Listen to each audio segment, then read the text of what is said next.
What's going on, guys? Welcome back to Destination Delicious. I'm Spencer. And I'm Christy, and we are hanging out in Utah for the summer. And I would have to say, one, we love Utah, but this is such an awesome summer, especially for Kate. And we were just with our friends on the water having a blast, wakeboarding. Such a good day. Fishing. We saw a beaver, and the beaver was huge. It was crazy. But which kind of brings me to we're entertaining the kids over here a lot, and we always want to have some sort of fun snack. And today on the Blackstone, we are going to be griddling fried mac and cheese bites. So let's go fire up the Blackstone.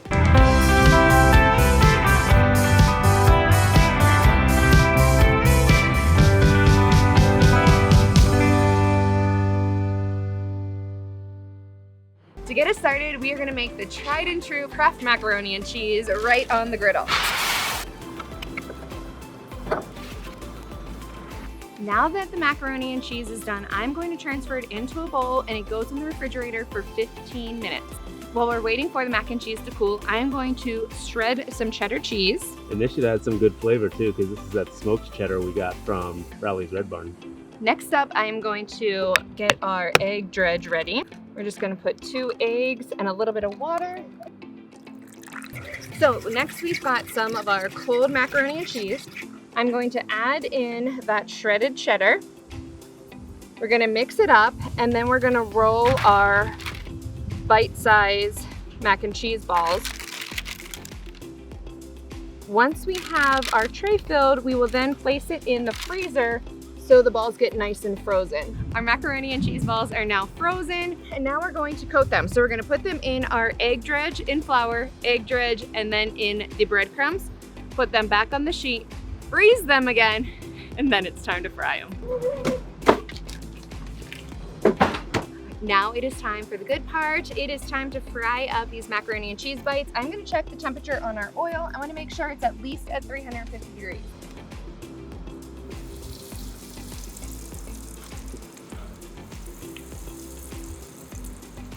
Once in the oil, they're only going to take a few moments. We want them to be a nice golden brown on the outside, probably around 2 to 4 minutes.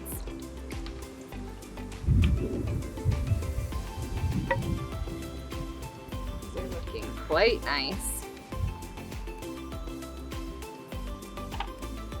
Crispy, crunchy. My favorite.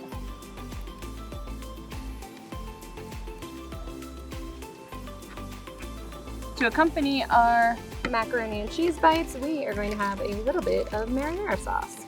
I'm a huge fan of frying things on the Blackstone. I know. It's so easy. It tastes delicious. Everything tastes really good. Yeah. I mean, when you took macaroni and cheese and fried it, how could you possibly go wrong? You pretty much can't. Mm-hmm. Yep. Mm. Oh my gosh, look at the cheesy goodness. That's so good. Wow. Mm. You can taste that smoked cheddar I put in there. Oh yeah. That is awesome. Thank you guys for watching. This is definitely one you should try, and if you do, please leave us a comment below and let us know what you think. Make sure you visit blackstoneproducts.com for all things Blackstone. Subscribe and ring the bell on the YouTube channel so you don't miss any of the great videos from any of the great cooks. Nate, Todd, CJ, Betty, Bruce, Matt, and us. And until next time, guys, this is Destination Delicious, and we will see you down the road.